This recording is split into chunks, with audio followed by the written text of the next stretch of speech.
Prior to beginning our presentation, we want to address a few key points to ensure a smooth and productive session.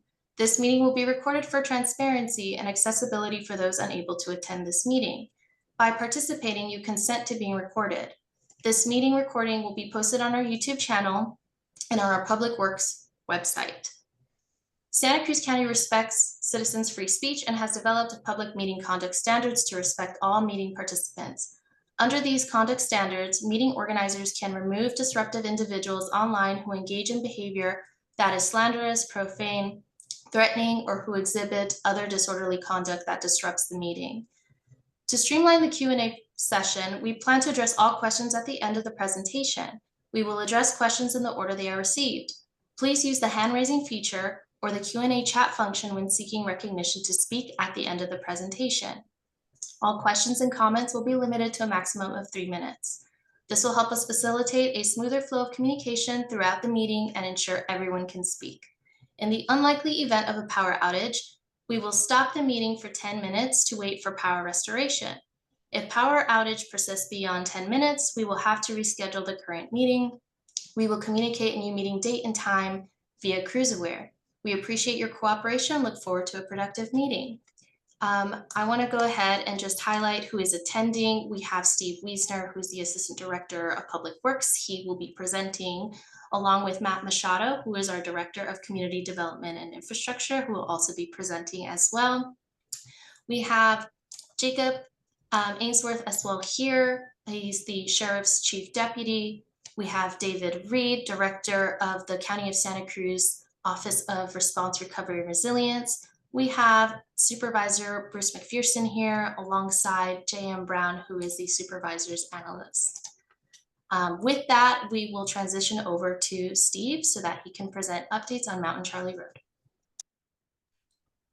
Thank you, Tiffany. Fantastic. Good evening, everyone. I'm going to go ahead and share my screen now. I have a brief PowerPoint. I hope it's somewhat brief. Presentation to give you. We can run through the slides here, and then really our goal is to share as much information as we have developed recently since we spoke last, and then to get to your questions. So bear with us, and then we'll get to your questions after the presentation. So if I can get a little thumbs up that everyone can see my screen and can see the beginning slide here, fantastic. Great. Well, we all know what we're here for is to review some of the work that's gone on in the last couple months since we spoke. Mountain Charlie Road there at post mile 1.65. Again, my name is Steve Wiesner, Assistant Director of Public Works, and I've got our director here, Matt Machado, who's going to help me do this presentation as well. Okay, so just very quickly, the content of the presentation, we're going to go over just a little bit of the current state of the slide itself, share a little bit of information that we've learned from the geotechnical study. And then we've already started working up preliminary design to really see what a good feasible repair could be that could be implemented. So I've got some drawings to share, a little bit of some of our early cost estimates for the repair. I'm going to talk a little bit about some of the communication we've had with FEMA regarding funding. And then I'll cover just a little bit of the concept that there could be an interim road there while we're still working towards funding the larger repair. And then I'll turn it over to Matt. Matt's going to talk a little bit about some of the budget issues surrounding this project and overall the county's storm damage budget as well. He's going to speak a little bit about our prioritization and how we prioritize projects for repair. And then a little bit of some of the efforts we'll be looking at to develop new revenues for county roads. Then we'll end with next steps and then Q&A. Okay, so just this is a very recent picture taken just a few days ago. You guys know what the slide looks like. It hasn't, the good thing is it hasn't moved for a little while. It feels like to us it's come to its natural angle of repose, and the slide has rested in a location for the last couple months. As I shared with you all in the last presentation, we did very shortly after the movement was discovered in late February and early March. We put in some monitoring points. The crews went up there for once a week for quite a long time, for a couple months, as we saw this thing move. We have lowered our frequency of surveying up there since we've noticed that it has come to a stop. And so this is some of the data we collected. It's just to show you. I don't know if folks can see these numbers clearly. I'll just go through them really quickly. In March, when we started collecting data, we were seeing this thing shifting, 1.5 feet to a foot every single week. And that occurred to have slowed down around April 19th. And then it really came to a pretty good halt after the rainy season stopped in April, late April, so April 26th. That was the last time we saw any significant movement. So it's been pretty solid. There's been negligible movement just for the last 2 months. Okay, and then so some of the excitement that went on out there, you guys probably all saw this. We got out there in early April. It was good. We got out there before it actually stopped moving to install some instrumentation in the slide itself. And this specifically was an inclinometer. We were able to drill down to about 60 feet and install some instrumentation, both measuring groundwater and also measuring land movement. And we put that in on it was Friday, April 12th. I'll never forget this because then it started raining again that weekend. And we saw actually some pretty good movement. We took readings on the 12th. It was moving again on the 13th. When we went back the following week, it had moved to a point where the instrumentation couldn't get down past about 28 to 30 feet. And this is a 60-foot long instrument that we put in. So that was good. It kind of told us where we thought sort of the primary slip plane was. So that combined with some of the other borings that we had done out there has really given us a good idea of what's going on with this slide. And so the geotechnical study, it's been ongoing, actually. We've been developing information over the last couple months. For the most part, it was done about 4 weeks ago. But again, we're adding rainfall data. We're adding all kinds of stuff to the report that's going to help us characterize the slide and then also tie this back to one of the declared events that we've had. And so the basics of the geotechnical study are characterized as what the mode of failure is. Again, ties the road failure primarily to subsurface soil saturation, which is really the driver here, which is groundwater. And it connects the groundwater, the ground movement itself to the federally declared disaster that we just had in 2024. This is the most recent event we had, which was January to February 2024. And it estimates the depth to competent material, and it gives us other important soil parameters for our design considerations. And then really ultimately, it provides us guidance on repair methods and techniques.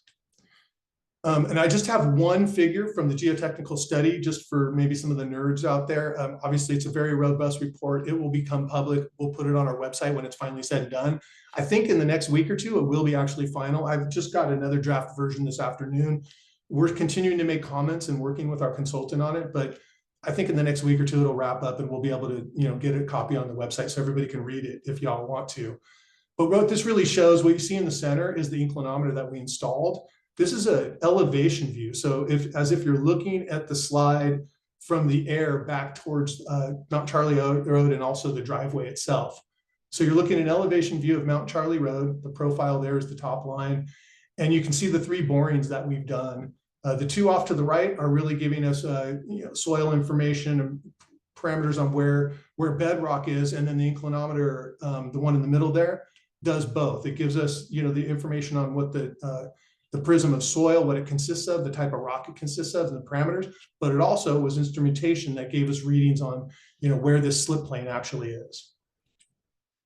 Okay, so with that information that we were able to develop in the last couple months through the geotechnical study, we've already got our engineers actually starting preliminary design work. Because really, our job is to figure out what we think feasible repairs are that could be funded. And so we've, with the topographic information and with the soil borings and the geotechnical information, we started putting, pen to paper. And what you're looking at here is a plan view. So this is as if you're looking down at the road. And obviously Mount Charlie there is on the bottom, and then the private driveway is on the top.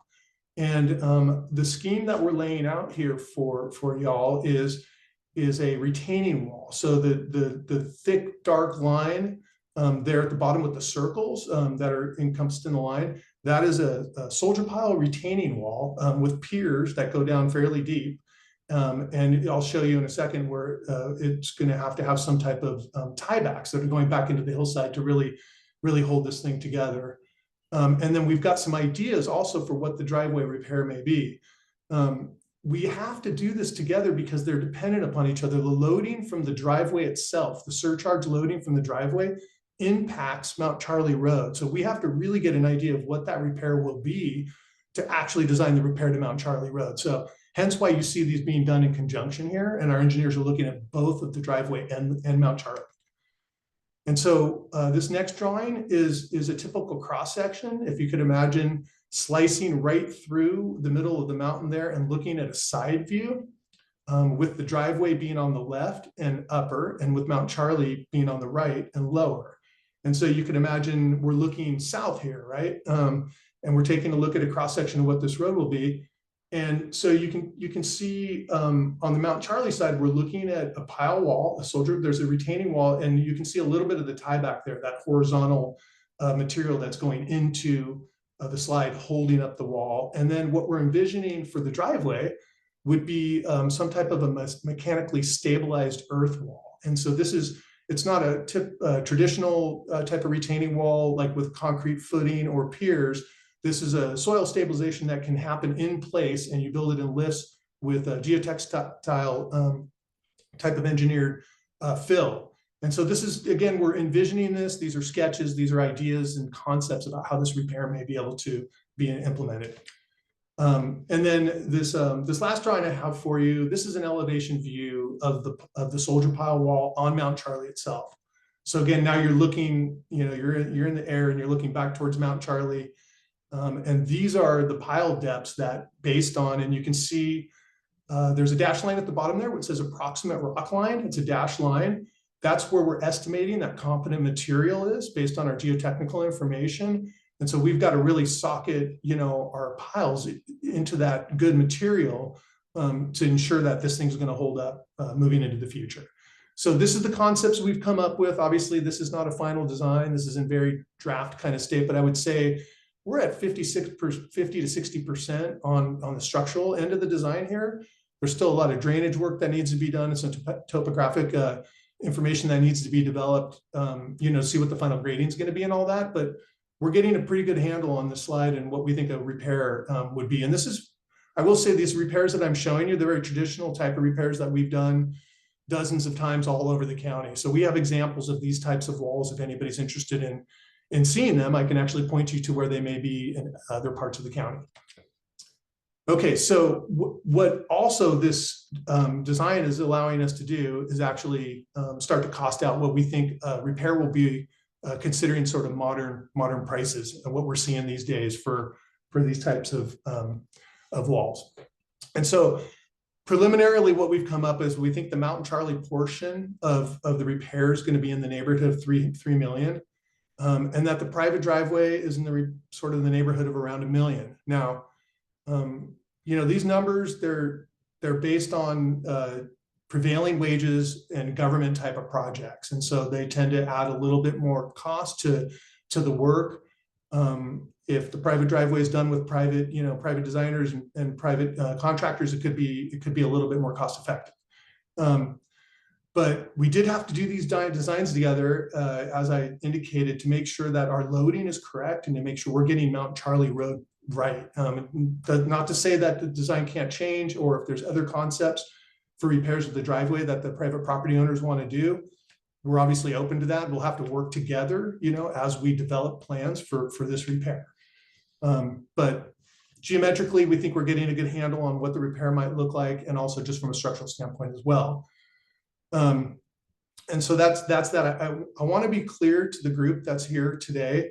I know there's been a little confusion around because we're looking at these two elements together, both the private drive and Mount Charlie Road, how this is actually going to get paid for and built. And I want to be clear that the county, we're unable to actually expend any public funds on private infrastructure. And so I think I've expressed this to a couple of the property owners up there off the private road that, we'll need to work with you, with your group, with your team to make sure that these projects are done well together. But the county is not going to be able to, whether we get FEMA funding or state funding, or we use any type of local funding on this project, we won't be able to repair the driveway with those funds. We'll have to, you guys are going to have to come up with some other, funding sources to really enact these repairs. We're open to the conversation, obviously, and we can talk about ways to minimize costs and to try to, expedite and be as efficient as possible.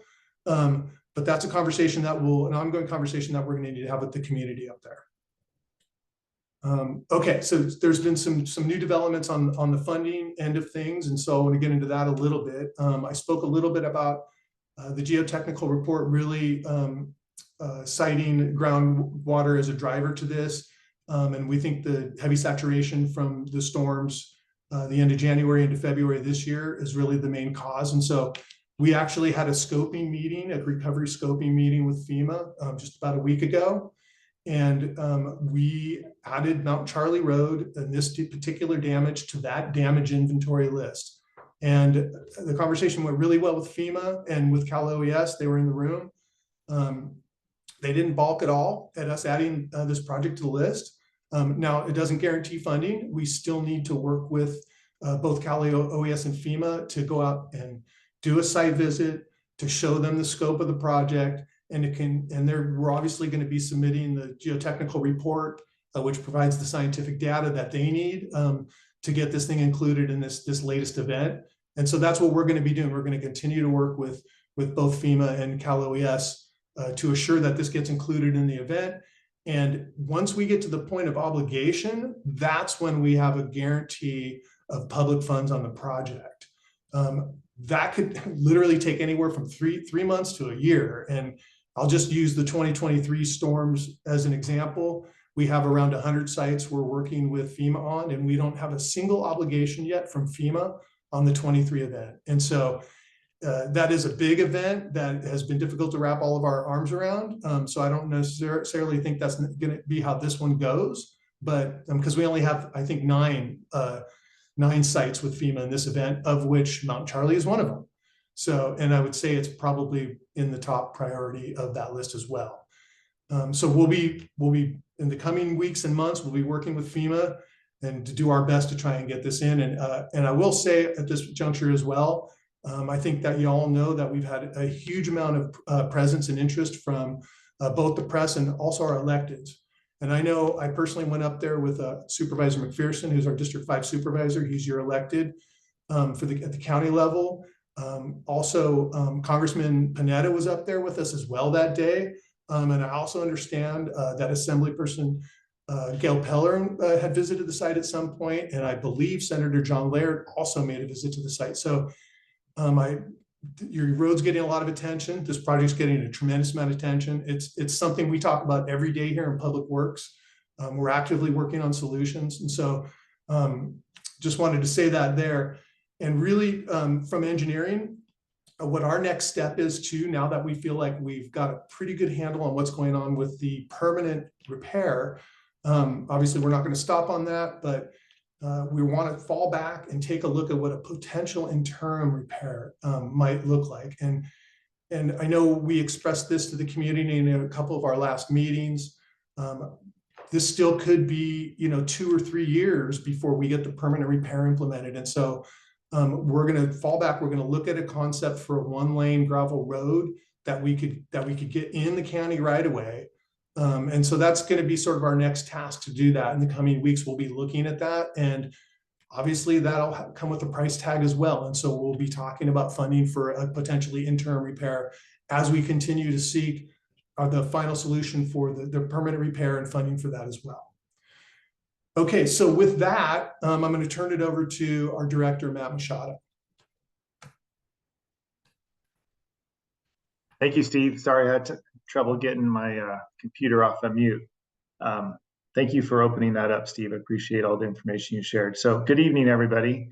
I want to talk a little bit about budgets, prioritization, and funding overall. And so the slide before you is one of the pages out of our presentation to the Board of Supervisors on May 22nd, where the board actually adopted our budget. And then on June 4th, the board adopted the entire county budget, including the Department of Community Development Infrastructure. And this slide is a brief summary of our storm damage budget.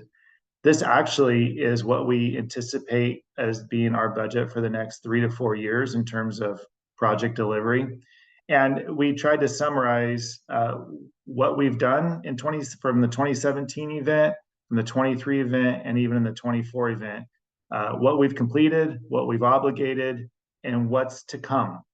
And you can see on the fourth line there, the sites to be completed over the next 3 to 4 budget cycles. There's about 63 project locations that we anticipate to design and construct over the next 3 to 4 years at great expense. All of these sites do have federal assistance, not all obligated, but federal assistance. And then I also show the unfunded projects, and we have quite a few of those from the 23 and the 24. You can see 88 sites there without budget support today, yet we're still going to pursue future funding for them, of course, but they're not in the near-term budget forecast for us. Now, we'll talk about new funding here in a second, but before I do that, this is just focused on storm damage repair. And, you know, I'd like to remind everybody that the transportation system in our county has even greater needs than storm damage. We have nearly $1 billion of deferred maintenance. And so that's an area that we continue to try to fund as well. It's important for all of our citizens in our county. Everybody in our county uses roads every single day. And so that deferred maintenance is important to everybody. And then, you know, we also still have a number of roads that are closed that are actually not on the funded category. So just for perspective, we have great needs in our county, and we're not able to budget for all of them at this time. That doesn't mean we're not trying to find new revenue sources, which I will discuss here in a bit. And before I do that, though, I do want to talk about how we prioritize the projects that we are able to budget for. So, Steve, next slide. Thank you. And so in 2017, our department created a scoring criteria, a matrix of sorts, so that we could prioritize projects. You know, with so many projects, clearly you can't do them all at once. You have to prioritize them. We use this scoring criteria in 2017 and in 2023. It includes 5 categories. You can see them on the screen. But, you know, as time goes, needs change. And so we do plan to improve this criteria, add to this criteria. So we're planning to add the categories of public safety. We're planning to add the category of the leveraging components of any given project. If it has the capability of leveraging other funds, it'll get a higher score. And then, of course, we're trying to include an equity component. And so this additional scoring criteria for prioritization of projects we plan to bring to the Board of Supervisors in September. And we hope to have a good open discussion there. And then based upon that direction, we hope to use this prioritization and scoring criteria going forward. And I think it'll help. We've always tried to be very transparent with this. In 2017, oh, sorry, Steve. In 2017, we shared this criteria with the public and the board, and in 23, we did the same. And as we modify the criteria and the scoring, we will again share it with the public so that we can get your input and, of course, board's support to move forward. So we'll shift gears here. Next slide, and we'll talk about what we're doing to try to include the other needs, the needs that aren't budgeted. And we can see that we have, you know, 88 identified storm damage projects that aren't funded. We also have a very large deferred maintenance system of troubles. So we know our existing budgets won't cover it. It just won't. And so here's a few ideas that we are pursuing. We plan to bring some expertise into our department to start developing alternatives. And we'll be looking at the countywide parcel assessment idea. Possibly that could be pared down to an area-specific parcel assessment similar to a CSA, and even look at potential sales tax measures in the future. And we hope to do this work this summer and fall. And we will be doing some polling in the new year and hope to get an impression from our community as a whole, including yourselves, so that we have some direction on what the community will support, so that we can develop and implement new revenue measures so that we can add new projects to our budget and we can start fixing more roads than what we've just proposed to do that you saw on the summary table a couple slides ago. And so with that, I will conclude our presentation this evening. We did try to keep it brief so we have ample time for Q&A. And I will turn it to, I think, Tiffany, are you going to moderate for us? Okay. Yes, Turn I'll it be back to Tiffany. moderating. All right, thank you. Thank you, Matt and Steve, for that update on Mountain Charlie Road. Before we move on to Q&A, as a reminder, you can raise your hand to ask a question, or you can use the Q&A function at the bottom of your screen. There should be a little icon there for Q&A. You're more than welcome to submit your questions as written questions. Okay, so it looks like we have Carol. You should now have the ability to unmute. Hi, I'm gonna let my mother-in-law ask a question here. Okay. This doesn't have anything to do with the road, but about 8 houses have to put their garbage cans in one location for Waste Management to pick them up. And we're getting some complaints that there's garbage left outside the can after they picked up everything, and the animals are tracking it everywhere.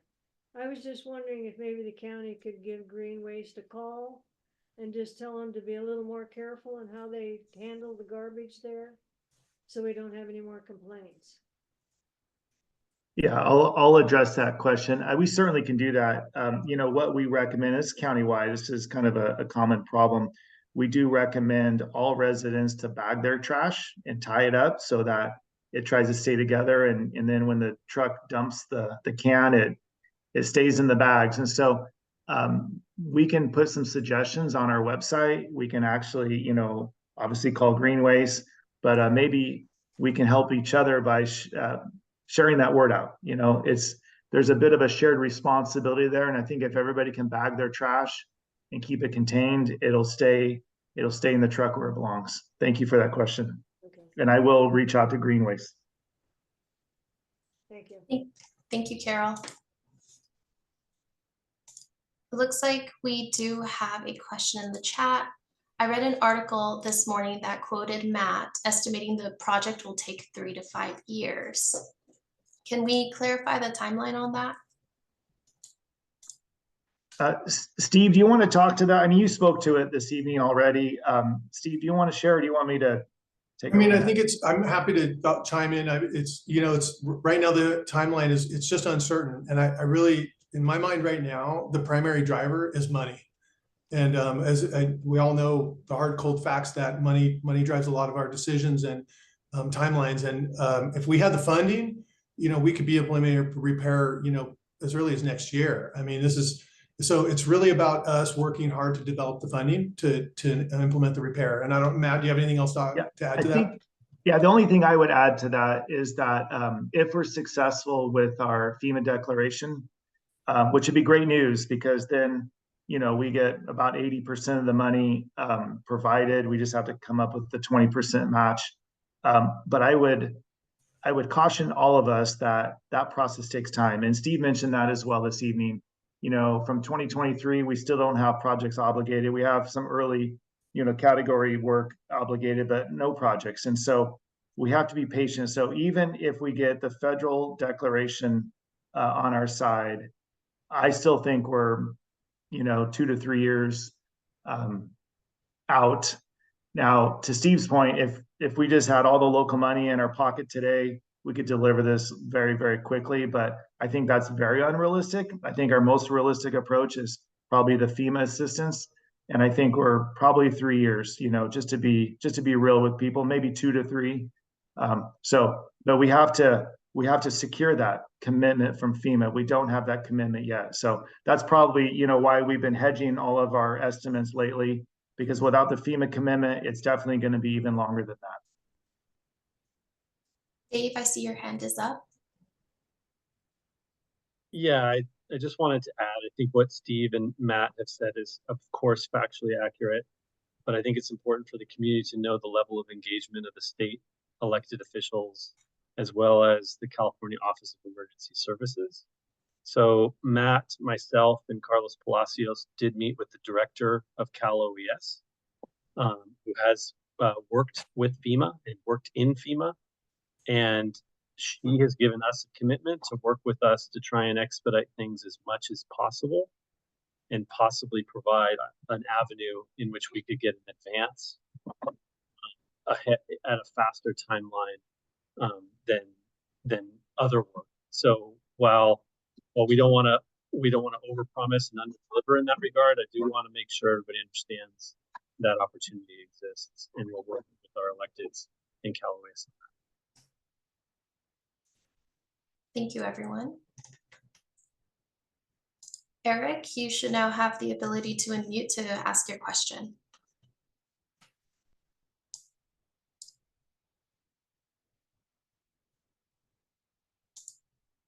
Eric, are you there?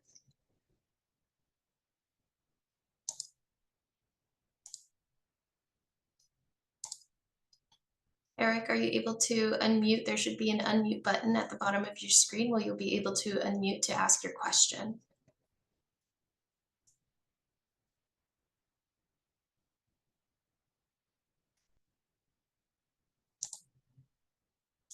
Eric, we'll just have to circle back with you for you to ask your question so that we can move on to the next person. Mark, you should now have the ability to unmute. Hi, I have several questions. My first is, what is being done about the saturated soil above the driveway to remove the water that's coming downhill into that soil mass that is under the road? Another is that it appears from the $1 million estimate for the driveway that the at least an easement or access could be purchased via the other road that's further up Mountain Charlie that comes down to those houses, and that it would be, but I don't know that this is entirely up to the landowners in the sense of that I'm not seeing a contingency plan for just Mountain Charlie Road. If that was to be done, is that being assessed as an option? And is it this geotech study? There's a possibility of an airborne electromagnetic surveying to look at the potential of a perched aquifer above that road and how much water is coming into that soil mass and how to what might be done to deal with that.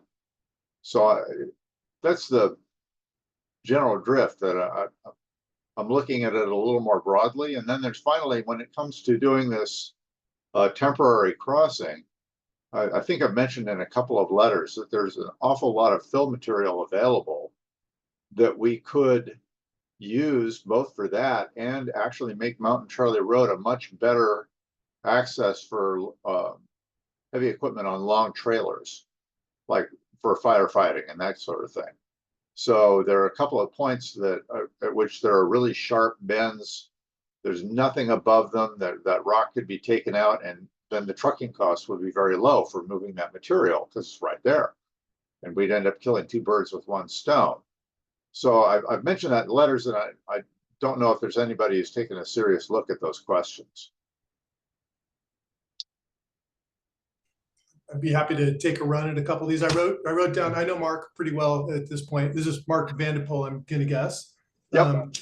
And hey, Mark, so to answer your question about the saturated soil above the driveway, we haven't done any studying on private property. We've limited our studying to really Mount Charlie Road.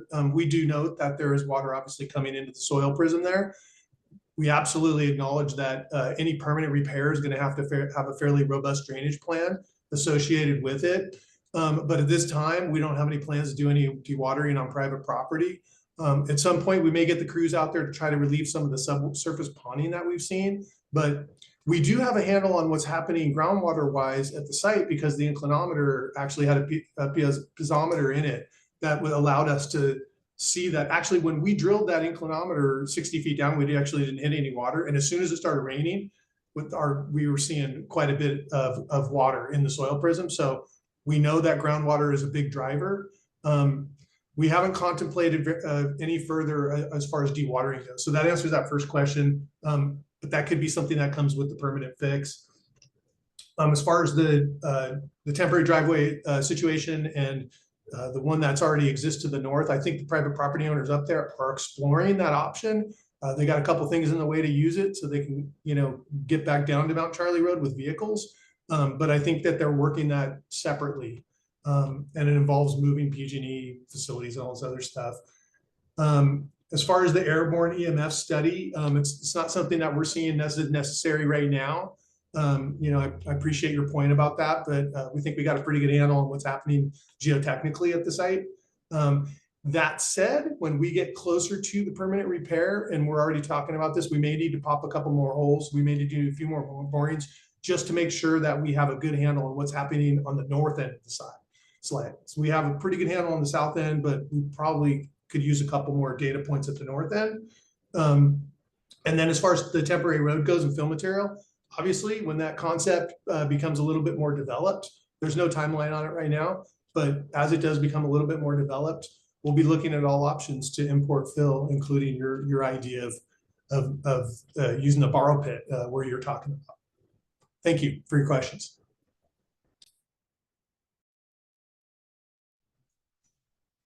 Okay, let's move on. We do have a handful of hands raised, so if you have your hand raised, please keep your hands up. And we do also have questions in the Q&A, so we'll do our best to get through all of the questions during this meeting. Dan, you should now have the ability to unmute to ask your question. Can you hear me? Yes. Good. So we've made a lot of promises, and one of the promises that has not been kept that I would like to see revisited is we have one way in and one way out. And the south part of Mount Charlie Road is getting destroyed. The traffic on that road, a conservative calculation on my point, was 5 to 6 times what it normally sees. You've got people driving on that part of the road that never drove that part of the road before. Now they're going it up 2 to 4 times a day because they have to go pick up their kids from school or they're going to commute. All of the delivery vehicles always started on one end, came all the way down the road. So now we've doubled every single delivery vehicle. That includes the heavy garbage trucks, that includes the propane trucks, UPS, Amazon, FedEx, all of these guys.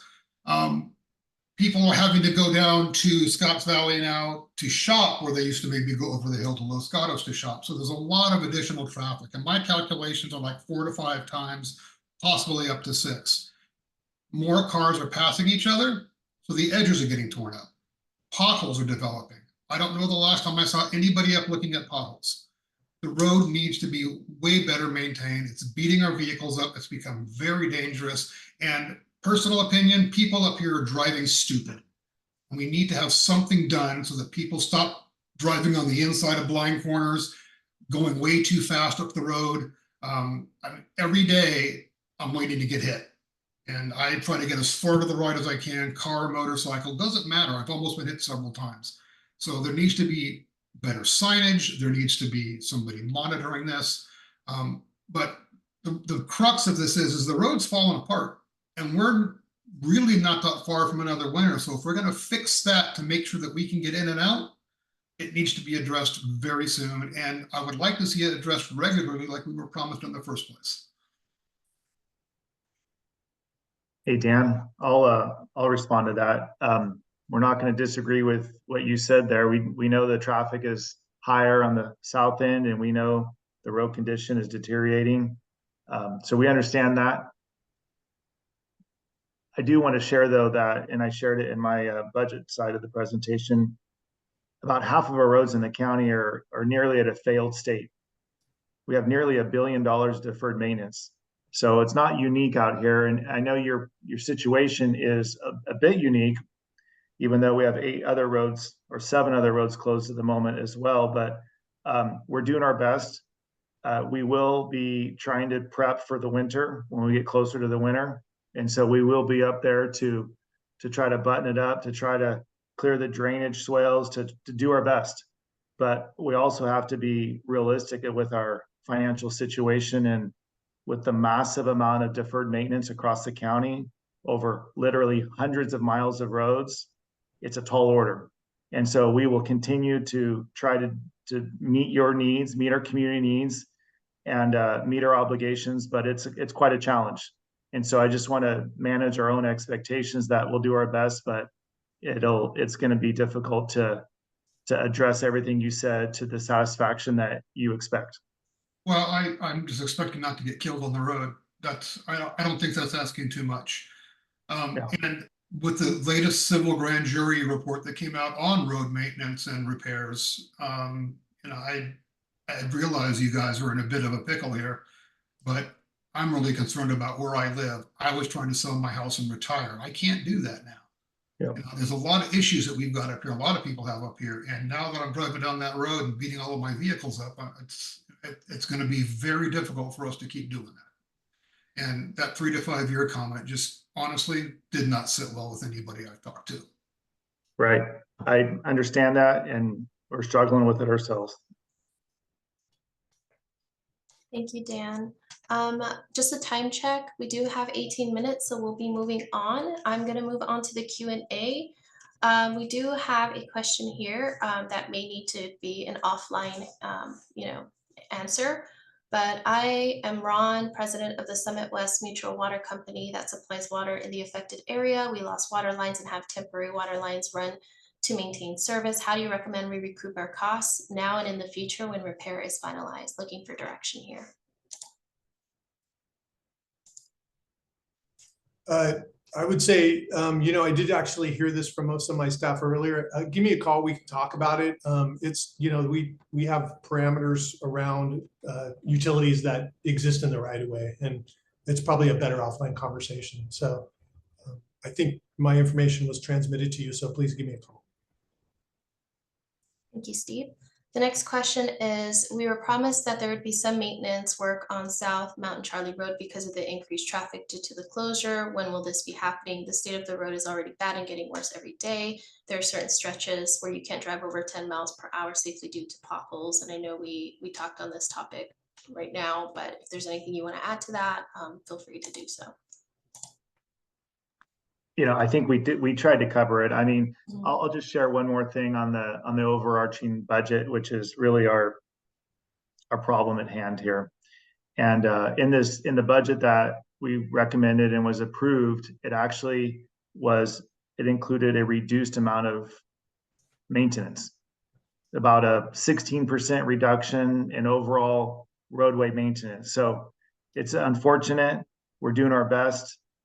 We will get up there to do a pass before the winter months, but we have to manage our expectations. And this year, overall, countywide, we'll be seeing less roadway maintenance due to less resources built into the budget, because it just is. It's just we have less resources to spread over greater problems. Thank you, Matt. Okay, let's move on to Jeff. You should now have the ability to unmute yourself to ask your question. Yes, can you hear me? Yes. Okay, my question is, one of the things that I just learned tonight was that the driveway piece is actually a private part of the road, but you also mentioned that the repair is going to involve both. So let's say that the people that are involved with the private side say that Mountain Charlie is actually what caused their driveway to fail, and therefore we believe it's the county's responsibility to repair our driveway as well.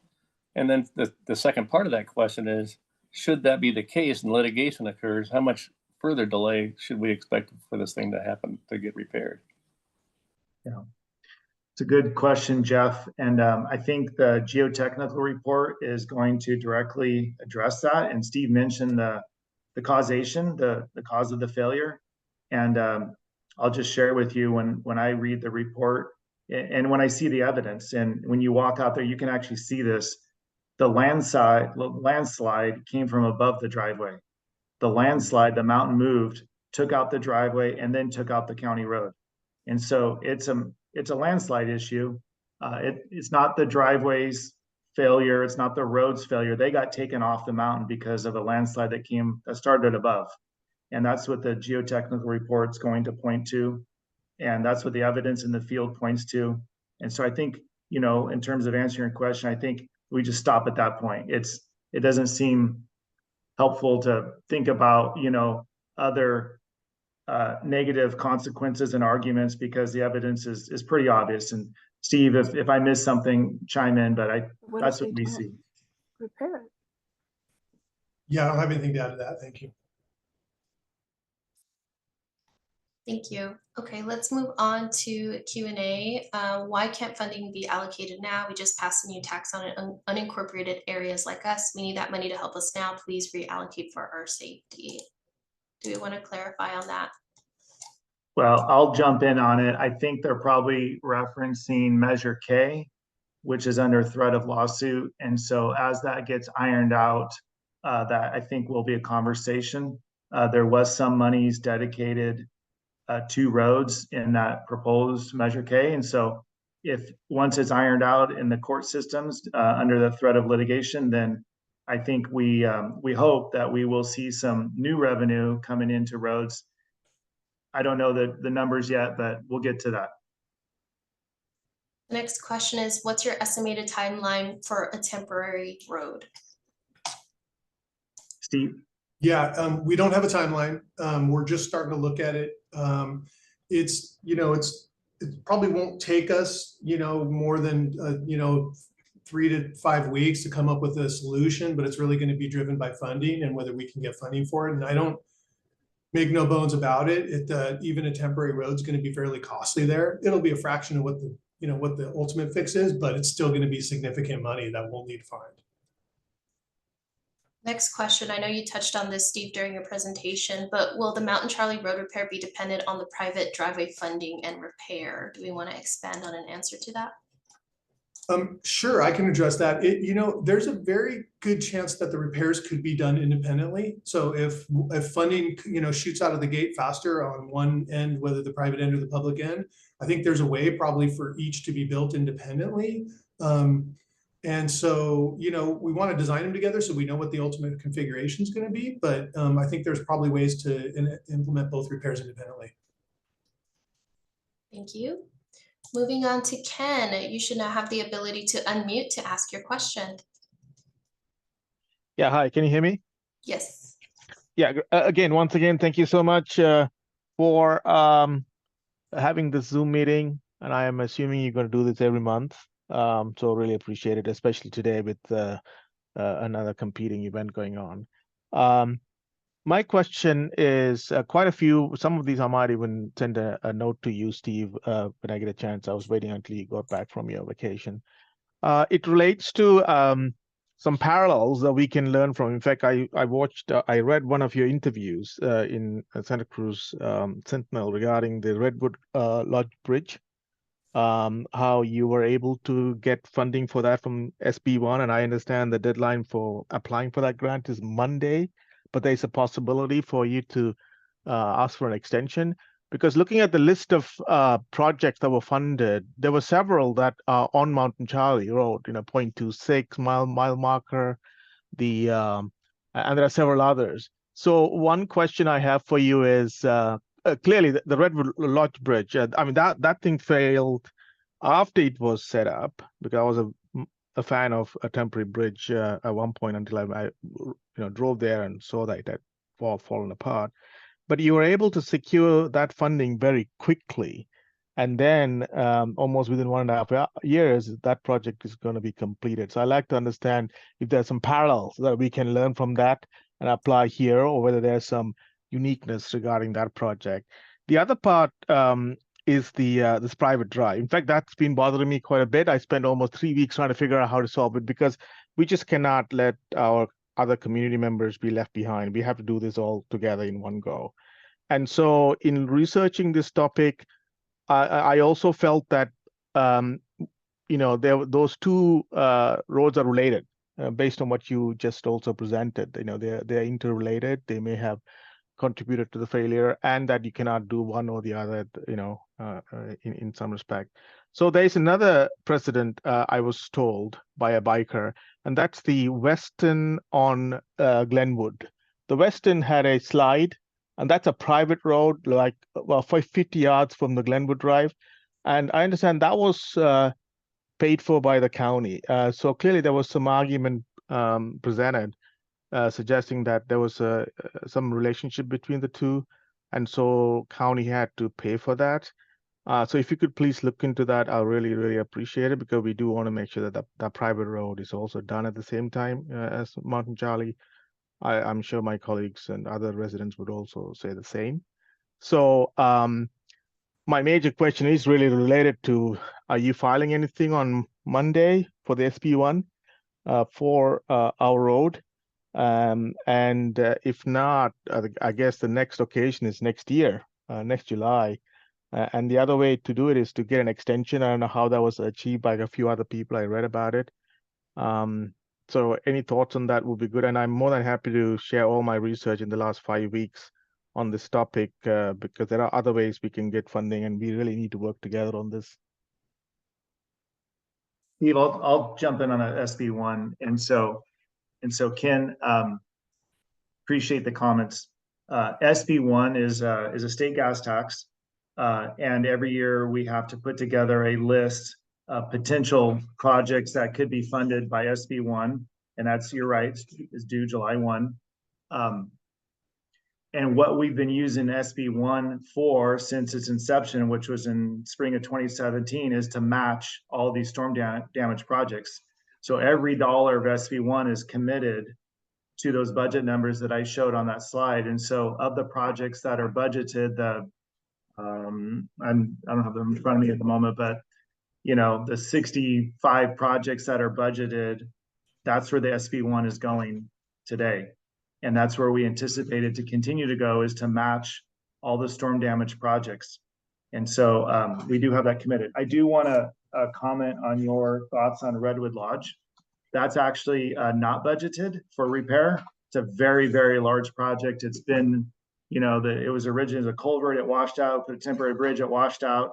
That road is closed and it is not in the budget for repair. It's on the unfunded list at this point because of its magnitude. So it's going to be waiting a while as well. So thank you for your comments.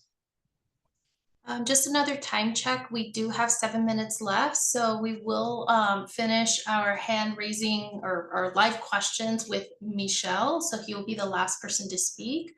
And then if we have enough time, we'll move on to the Q&A. We still have some questions on there as well.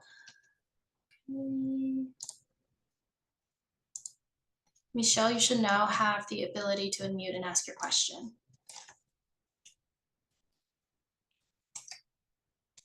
Can you hear us? Are you there, Michelle?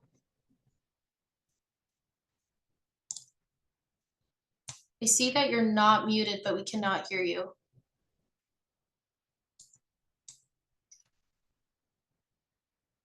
Okay, we're gonna have to circle back to you and then move on to our Q&A.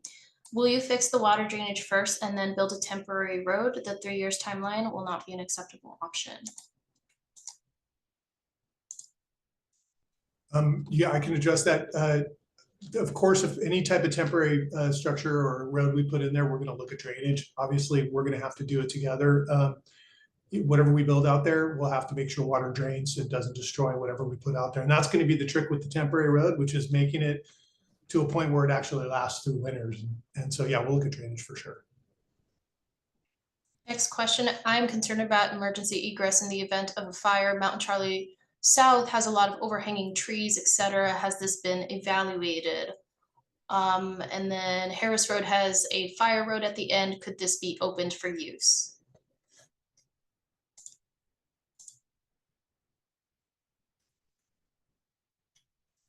I'll address the vegetation stuff. So, we're as our director indicated, we have actually even a more limited budget this year than we've had in past years for vegetation management. And so, we'll take a look. And I know that I did make a commitment to the community here that our crews would, look at the southern portion of Mount Charlie Road, and to the extent that we can, fill potholes and cut vegetation back, we'll do that. And that's still in the works for this summer, that the crews will get up there and do that. But, we don't have the ability to start taking down whole trees. And we typically don't do vegetation for fire suppression purposes. It's just, we just don't have the funding to do that. And then as far as the Harris Road question goes, I think we looked at that early on, and I think it was just going through too many private properties. It might have been gated at one point. I'm not even sure it was passable. But it's probably a good question for the fire district, just to, or for CAL FIRE, that we can get back to them just to see if that's something that they would even consider using. I don't know, Dave, do you have any comments on that? You're muted, but if you had some comments on Harris, that'd be great, Dave. I don't know if you do. I don't have comments on Harris, but I do want to highlight, I think it's, as I understand and appreciate that as we enter fire season, the concern of ingress and egress is top of mind for folks. So obviously everybody should be signed up for Cruise Aware. They got that message. Hopefully you got this message via that platform. That's how we're going to communicate with you. But I think it's also really important, and folks can take a look at the property owners above the slide. Your vegetation management on your own property is a critical part of this. So if you've got grass, making sure it's cut down to the lowest possible level, doing your ladder fuel reduction work on your property as it abuts Mountain Charlie is as critical as anything we could do in the road right of way. The shaded fuel break along Empire Grade played a critical role in saving homes during the CZU fire. So what you can do on your property to help that is critical. If you have questions around what to do, I'll put the connection to our Santa Cruz County Fire Safe Council and it can be a FireWise community in the chat so that folks can explore some of those things and those resources. Thank you. Next question, can you share with much more specificity the disaster declaration and FEMA application process and status? Please also specify the other sources being pursued, if any. There's not much more to share than what I already shared with you, which is that we just met with FEMA and Cal OES. We had our recovery scoping meeting for the event early in 2024. We've got Mount Charlie Road on the damage inventory list, and so we're going to go through the process with FEMA to get it obligated. And it's going to take some time to do that. And I think that Matt had also said that as well. Yeah, and I think in the presentation, I shared some of the new revenue sources that we'll be pursuing this fall. And we hope to poll the entire community in the very early next year and hope to have a proposal that's supported by the community in 2025, hopefully in the early part of the year. I do want to just also add that the county has or is in the process of securing a consultant contract to help us with our FEMA public assistance obligation process. So we recognize the huge lift of Steve's team, Matt's team, and our finance team and CDI in working through all of these previous disasters. So we're trying to bring on extra resources to be able to expedite some of those processes with extra staff through a consultant contract. So it's the commitment of the county, CDI, and leadership to try and move some of these things faster with getting that additional resources. Okay, it looks like we have time for one more question. I have proposed a GIS layer to coordinate projects conducted by landowners for turnouts and drainage improvements. Is there an estimated cost to implement such a capability? I'm aware of Mark's proposal and no, there's no estimated cost. If Mark, I'll put my contact in the chat. I'd love to understand that. We do have some GIS-based tools, that might help survey 1, 2, 3 type stuff. So I'd be curious what that looks like. Okay. So we have reached 7 p.m. and have to conclude this meeting. I want to go ahead and first thank all of our panelists that joined us here today, to Steve and Matt for presenting, and just everyone being present, including all the attendees, and asking all of your questions.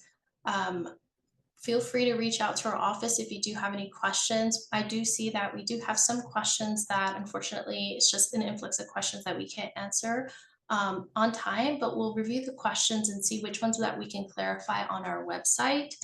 I did provide a website link in the chat. There's also a link to Cruise Aware so that you can sign up and receive notifications for the next community meeting on Mountain Charlie Road.